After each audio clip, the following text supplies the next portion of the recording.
Bismillahirrahmanirrahim. Assalamualaikum warahmatullahi wabarakatuh. Alhamdulillahirrabbilalamin. Pada akhirnya kita ketemu untuk pertemuan kedua untuk mata kuliah dasar-dasar ekonomi syariah.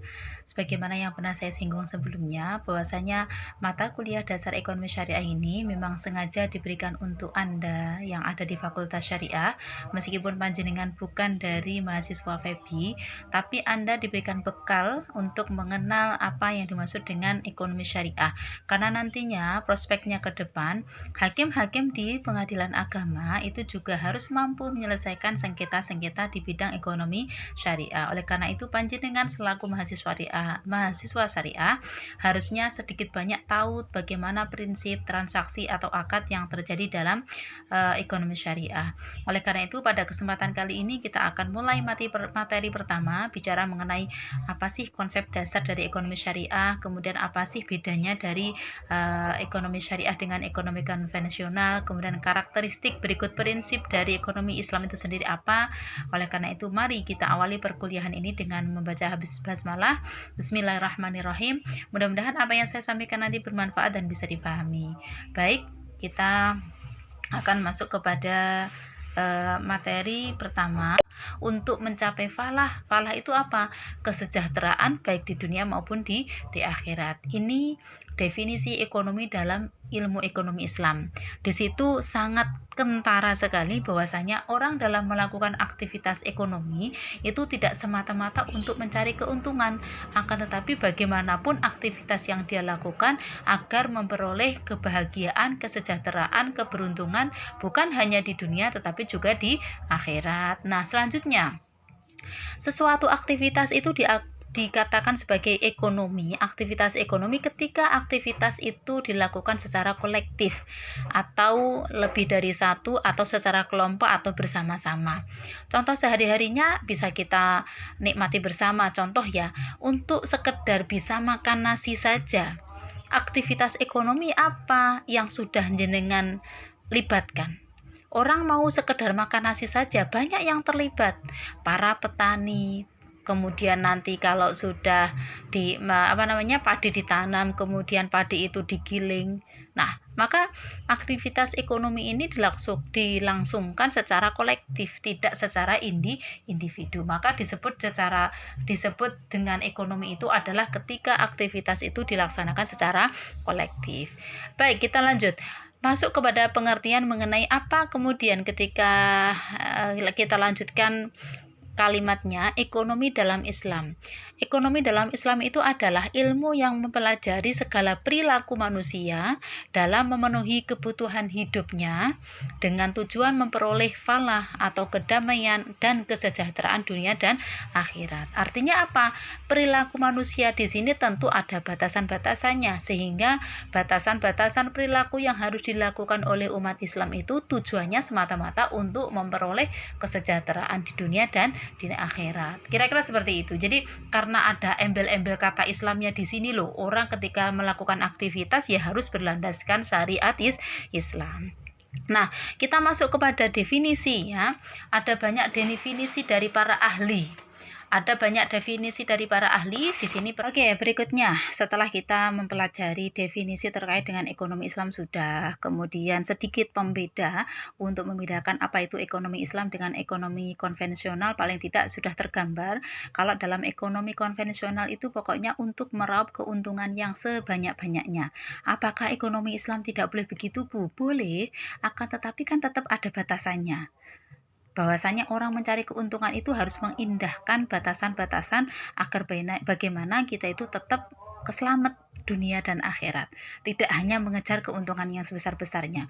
Tetapi kalau dalam ilmu konvensional, yang penting saya untung, apapun cara akan saya tempuh. Nah, ini yang kemudian membedakan antara ekonomi Islam dengan ekonomi konvensional. Tetapi kalau dalam ekonomi konvensional, kalau dalam ekonomi Islam, dalam mencari keuntungan ya harus memperhatikan batasan-batasan, aturan-aturan yang sudah diterapkan di dalam Islam. Tidak boleh asal saya untung, tidak boleh seperti itu. Oke, selanjutnya adalah kita masuk pada tujuan ekonomi Islam.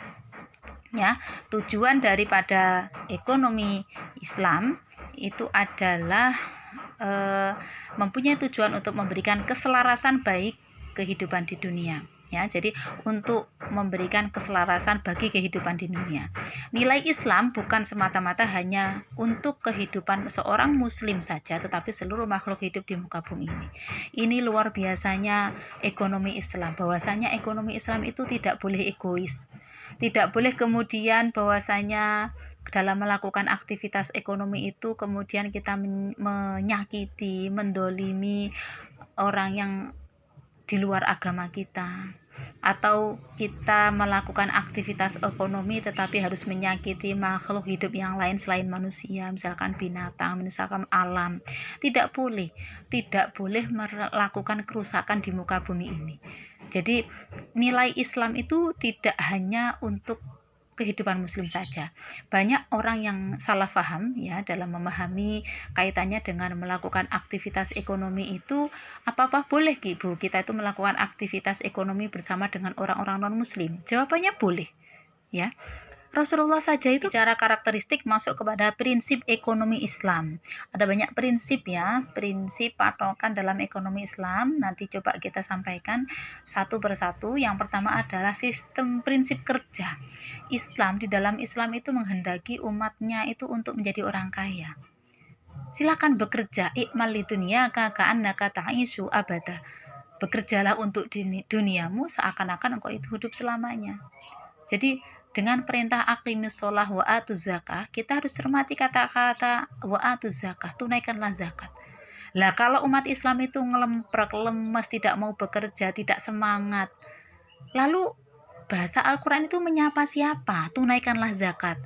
Kalau umat Islam itu sendiri tidak berdaya, maka firman Allah itu yang diajak komunikasi siapa? Maka sebetulnya umat Islam itu dianjurkan untuk semuanya menjadi orang kaya, agar dengan bekerja kita bisa memberi dan seterusnya. Berikutnya adalah prinsip di dalam ekonomi Islam itu adanya kompensasi atau pengganti. Dalam batasan-batasan tertentu sudah pernah saya singgung tadi, Islam dalam melakukan pelarangan tentu ada hikmah. Contoh, Allah itu mengharamkan yang namanya bangkai. Kenapa bangkai dilarang? Ya karena itu sangat membawa mudarat bagi tubuh kita. Tetapi dalam kondisi tertentu, jika dalam kondisi darurat dan ketika si manusia itu tidak makan dan dia akan mati karena tidak adanya makan dan hanya ada bangkai, maka dalam kondisi yang darurat seperti ini, bangkai yang semula haram itu menjadi diperbolehkan. Tetapi itu sebagai kompensasi karena kondisinya darurat. Kalau saya tidak makan, saya mati, dan kalau saya makan bangkai tapi itu haram, nah itu dalam kondisi darurat Allah memberikan kebolehan. Kalau kita menggunakan kaidah usul fikih, ad-daruratu tubihul mahdhura, dalam kondisi yang darurat itu Allah membolehkan hal-hal yang diharamkan. Kemudian prinsip ekonomi berikutnya adalah Islam itu menganjurkan adanya efisiensi. Amprih penae, amprih mudahnya ya toh, simpelnya orang melakukan transaksi itu seperti apa agar nanti sama-sama memperoleh keberuntungan.